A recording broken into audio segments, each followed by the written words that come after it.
యంగ్గా కనిపిస్తున్నారు, ఏంటి స్పెషల్? ఇప్పుడు ఆర్టిస్ట్ అయ్యానుగా మరి బహుశా దానివల్ల ఏమో తెలియదు కానీ బట్ జనరల్గా నేను అంతకుముందు బాగా లావుగా ఉండేవాడిని. నేను రాజు ఇద్దరు రాజ్కోటిగా ఉన్నప్పుడంతా రాజుకి తనకు తను లావు నేను లావు ఇద్దరు దిట్టంగా ఉండేవాళ్ళం. కానీ తర్వాత ఏంటంటే వద్దులే అలాగనేసి కొంచెం హెల్త్ కాన్షియస్ లైట్గా అన్నీ తగ్గించడం, అలాగా యోగా అని వాకింగ్ అని చిన్న ఎక్సర్సైజ్లే మరి ఓవర్ కాకుండా అంటే డైట్ అలా చేసుకుంటూ కొంచెం అలాగా మెయింటైన్ చేస్తున్నాను. ఓకే, కానీ మరి ఇన్నేళ్ల ప్రస్థానంలో ఇప్పుడెందుకు గుర్తొచ్చింది ఈ డైట్ ఇదంతా? అప్పుడు నాకైతే ఒక 24 hours అనమాట. 24 hours ఏ టైంలో పడుకుంటాం నాకే తెలియదు. అలాగ వర్క్ చేశాను. అంటే వచ్చిన అవకాశాలని సద్వినియోగం చేసుకుంటూ నేను ప్రయత్నించాను, ఎన్నో ఎక్స్పెరిమెంట్ చేయాలని అన్నీ చేశాను. ప్రేక్షకులు అన్నిటికీ ఆదరించారు, స్వీకరించారు, నన్ను ఆశీర్వదించారు. ఆ స్థాయికి నేను ఇలా రాగలిగానంటే నిజంగా మా ప్రేక్షకులు ఇచ్చినట్టు ఆదరణ, నా చలనచిత్ర పరిశ్రమ ఎంతగానో ఆదరించి నాలో ఉన్న టాలెంట్ని బాగా వాడుకొని బాగా ఎంకరేజ్ చేసింది. ఆ టాలెంట్ నేను ఏమాత్రం అదే ప్రతి చిన్న అవకాశం వచ్చినా కూడా ఇప్పుడు నాకు యాజ్ యాక్టర్గా కూడా అవకాశాలు వచ్చినాయి. దాన్ని కూడా నేను డెడికేటెడ్గా, నాకు ఆ డెడికేషన్ చాలా ఇష్టం. ఏ వృత్తి చేసినా ఏ పని చేసినా ఒకళ్ళు నా కారు నేను కడుక్కోవాలంటే అంత శుభ్రంగా కడుగుతాను అనమాట.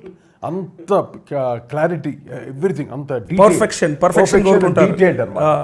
అలాగా నేను ఏ పని చేసినా అంత డీటెయిల్గా వర్క్ చేస్తాను.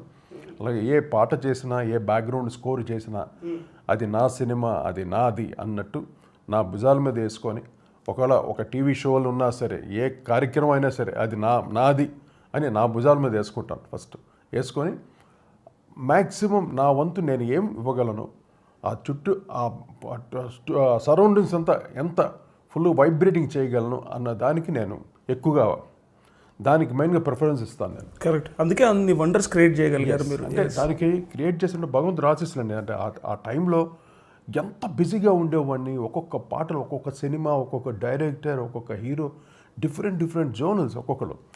ఇప్పుడు చిరంజీవి గారు, అటు బాలకృష్ణ గారు, అటు వెంకటేష్, నాగార్జున, వీళ్ళే కాకుండా మళ్ళీ హిందీ సినిమాలు బ్యాక్గ్రౌండ్ స్కోర్స్ అని, ఇలాగ మరి యంగ్స్టర్స్ అని ఇన్ని రకాలుగా.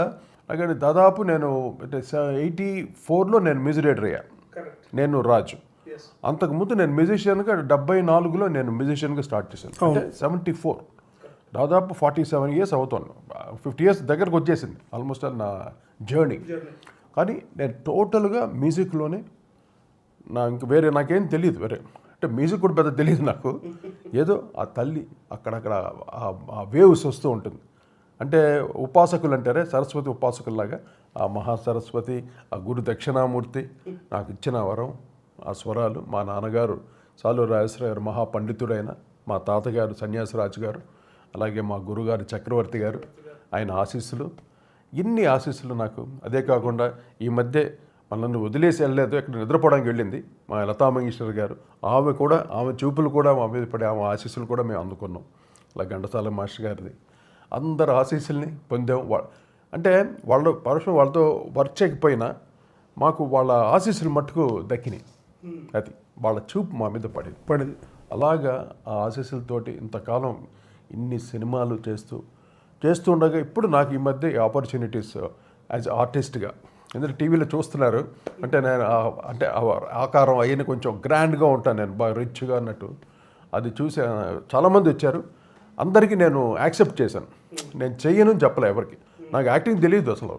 అంటే ఏంటి ఇప్పుడు డైరెక్ట్ చెప్పినట్టు చేయాలి కదా, ధైర్యంగా ఒప్పేసుకొని అంటే చేద్దాం, ఏముంది అవకాశం వెతుక్కుంటూ వచ్చినప్పుడు సద్వినియోగం చేసుకోవాలి కదా అన్నట్టు నేను చేస్తూ. సహరీ సినిమాకి ముందు చాలా సినిమాలు పోలీస్ ఆఫీసర్ క్యారెక్టర్గా చాలా సినిమాలు చూసాం. తర్వాత ఇప్పుడు సహరీలో ఏంటంటే ఫుల్ లెంత్ క్యారెక్టర్, ఒక హీరో ఫాదర్. ఓకే, అది బాగా చక్కగా జెల్ అయింది టోటల్గా నాకు హీరోకి. అంటే నేను బాగా కోపిస్తుంది అనమాట. అంటే ఫాదర్ అంటే స్ట్రిక్ట్ ఫాదర్, వాడు పెద్ద తుంటరోడు మా హీరో. చాలా చక్కగా చేశారు కుర్రోడు. అయితే సహరీ టీం అయితే నాకు బాగా నచ్చింది. ఎంజాయ్ చేస్తూ చేసామన్నమాట ఆ క్యారెక్టర్ కూడా.